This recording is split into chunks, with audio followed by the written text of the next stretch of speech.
है physical division of India.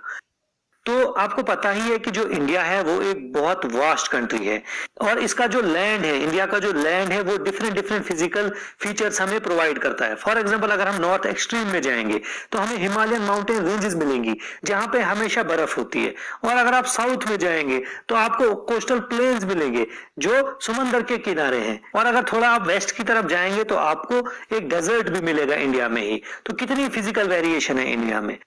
तो इसी फिजिकल वेरिएशन के बेस पे इंडिया को डिवाइड किया गया है 6 हिस्सों में। अगर हम नॉर्थ में जाएंगे तो वहां पे मिलेंगे हमें हिमालयन माउंटेन्स, उसके बाद थोड़ा साउथ में आके हमें मिलेंगे नॉर्दर्न प्लेन्स, उसके बाद अगर हम थोड़ा और साउथ में आएंगे तो हमें मिलेगा पेनिनसुलर प्लेट्यू, उसके बाद अगर हम वेस्ट की तरफ जाते हैं तो हमें मिलता है ग्रेट इंडियन डेजर्ट, उसके बाद कोस्टल प्लेन्स मिलेंगे जो समुद्रों के किनारे पे हैं, और उसके बाद इंडिया में ही आपको आइलैंड्स भी मिलेंगे। तो आप ये देख सकते हैं कि इंडिया को फिजिकली या फिजियोग्राफिकली उसके हिसाब से इंडिया को 6 हिस्सों में डिवाइड किया है। ठीक, तो चलिए हम आगे बढ़ते हैं। तो सबसे पहली इंपॉर्टेंट जो इंडिया की फिजिकल डिवीजन है वो क्या है, वो है हिमालयाज, हिमालय के पहाड़ी रेंज। ओके, आपको पता है कि ये हिमालय की पहाड़ी रेंज जो है वो इंडिया की नॉर्थ से लेके नॉर्थ ईस्ट तक बाउंड्री पूरी कवर करती है। और हिमालय का मतलब क्या है, बर्फ का घर, क्योंकि ये जो पहाड़ है ये हमेशा बर्फ से ढके होते हैं। ठीक है, तो Himalayas are structurally fold and geologically young mountains. इसका क्या मतलब है कि जो हिमालयाज हैं वो उनका स्ट्रक्चर जो है वो फोल्ड है, ये हम आगे पढ़ेंगे, अगली लाइन में वहां पे समझ आ जाएगा। और जियोलॉजिकली यंग है, ये भी हम अगली लाइन में देखेंगे, यहाँ पे हमें समझ आ जाएगा कि क्या बोलना चाहता है कि हिमालयाज बने कैसे हैं। हिमालयाज बने हैं सबडक्शन से, मतलब एक जो टेक्टोनिक प्लेट है, इंडियन टेक्टोनिक प्लेट, वो सबडक्ट हुई है यूरेशियन टेक्टोनिक प्लेट के नीचे। सबडक्ट होने का क्या मतलब है, नीचे चले जाना, धंस जाना, है ना। तो जो इंडियन टेक्टोनिक प्लेट है वो सबडक्ट हुई है यूरेशियन टेक्टोनिक प्लेट के नीचे, और उसकी वजह से जो यूरेशियन टेक्टोनिक प्लेट है वो ऊपर ऊपर चढ़ती जा रही है, और उसकी वजह से क्या बना है, उसकी वजह से हिमालयाज बने हैं। ठीक है, और ये कब बने हैं, लगभग 40 to 50 मिलियन ईयर्स एगो।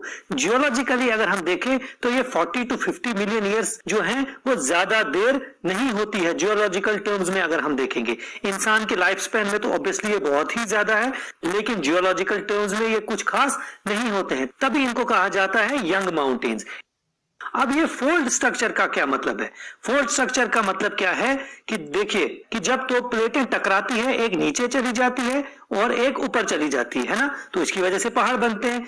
लेकिन ये जितना जितना आपस में टकराएंगी तो उतने उतने पहाड़ ऊपर चढ़ते जाएंगे ना, ऐसे चढ़ेंगे पहले, फिर उसके बाद ऐसे चढ़ेंगे, उसके बाद थोड़ा और चढ़ेंगे, तो ये जो स्ट्रक्चर है इसको बोलते हैं फोल्ड स्ट्रक्चर। समझ आ गया आपको, जो हिमालयाज क्या है, फोल्ड स्ट्रक्चर है और जियोलॉजिकली यंग है। और बने कैसे हैं, इंडियन जो टेक्टोनिक प्लेट है वो सबडक्ट हुई है यूरेशियन टेक्टोनिक प्लेट के नीचे, उसकी वजह से ये हिमालयाज बने। ठीक, और ये जो हिमालयाज है ये वेस्ट से लेके ईस्ट की तरफ चलते रहते हैं, इंडस दरिया से लेके ब्रह्मपुत्र तक। आप यहाँ पे देख सकते हैं कि इंडस यहाँ से स्टार्ट होते हैं और यहाँ पे ब्रह्मपुत्र तक ये चलते जाते हैं और यहाँ पे खत्म हो जाते हैं। और इनका डिस्टेंस, ये जो सारा डिस्टेंस ये कितना है, ये है लगभग 2400 kilometre.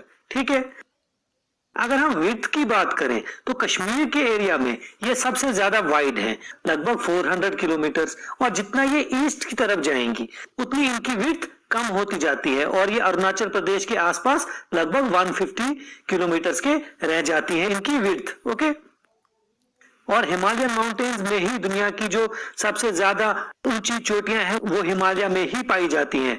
For example mount Everest जो दुनिया की सबसे ऊंची चोटी है वो हिमालयाज में ही पाई जाती है। और आप देखिए कि ये जो इंडियन प्लेट है ये अभी भी जोर डाल रही है हॉरिजॉन्टली किस पे, यूरेशियन प्लेट पे, और यूरेशियन प्लेट जो है वो अभी भी ऊपर की तरफ खिसक रही है, जिसकी वजह से ये पहाड़ अभी भी स्टेबल नहीं हुए हैं, ये अभी भी बढ़ रहे हैं। और किस रफ्तार से बढ़ रहे हैं, 5 मिलीमीटर पर ईयर, हर साल 5 मिलीमीटर का ये पहाड़ जो है ये ऊंचे होते जा रहे हैं।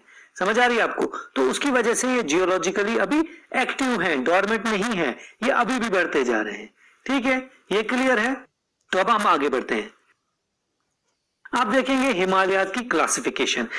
हिमालयाज को 2 तरीकों से क्लासिफाई किया गया है।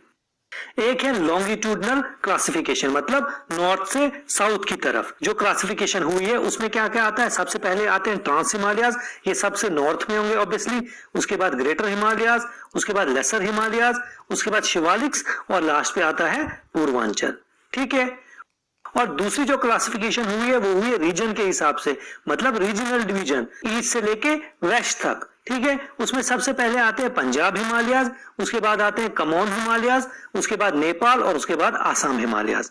और ये जो डिवीजन हुई है ये डिमार्केट कैसी हुई, मतलब इनकी बाउंड्री कहां से बनती है। जैसे पंजाब हिमालयाज है उनकी बाउंड्री बनती है इंडस से लेके सतलुज तक। इन दरियाओं के बीच में जितने भी हिमालयाज आते हैं उनको बोलते हैं हम पंजाब हिमालयाज। इसको हम डिटेल में आगे पढ़ेंगे। ओके। तो अगर हम लॉन्गिट्यूडनल डिवीजन ऑफ हिमालयाज की बात करते हैं तो सबसे पहले जो पहाड़ आते हैं, जो श्रृंखला आती है वो आती है ट्रांस हिमालयाज की। इनको हम बोलते हैं तिब्बत हिमालयाज भी, क्योंकि इनका ज्यादा पार्ट तिब्बत के एरिया में आता है। ठीक है। और ये कहां पे है, ये जो ग्रेट हिमालयाज है ना इनके नॉर्थ में, मतलब ये जो सेक्शन है इसको बोलते हैं हम ट्रांस हिमालयाज। और ये सेक्शन सबसे पुरानी है हिमालयाज की सेक्शन, मतलब जब हिमालयाज बने थे तो सबसे पहले क्या बना था, ट्रांस हिमालयाज बने थे। ठीक है। और इनकी विड्थ कितनी है, लगभग 40 किलोमीटर की, और इनकी एवरेज हाइट क्या है, लगभग 5000 मीटर्स की। ओके। और इनमें जो इंपॉर्टेंट रेंजेस आती है वो कौन सी आती है, कोराकोरम, जंस्कार और लद्दाख रेंज इनमें आती है। यहाँ पे भी देख सकते हैं, यहाँ पे तीनों है, कोराकोरम, जंस्कार और लद्दाख रेंज। और जो दुनिया की सेकंड हाईएस्ट पीक है और इंडिया की हाईएस्ट पीक है K2, वो भी इसी रेंज में आती है। आप ये देख सकते हैं यहाँ पे है K2। समझ आ गया आपको ये। और इस K2 को ब्रिटिशर्स बुलाते हैं गॉडविन ऑस्टिन के नाम से और चाइनीज बुलाते हैं कोगिर के नाम से। अब यहाँ पे कंफ्यूजन है कि ये जो K2 है ये पीओके के एरिया में आती है, तो पीओके को इंडिया क्लेम कर रहा है ना, तो उस हिसाब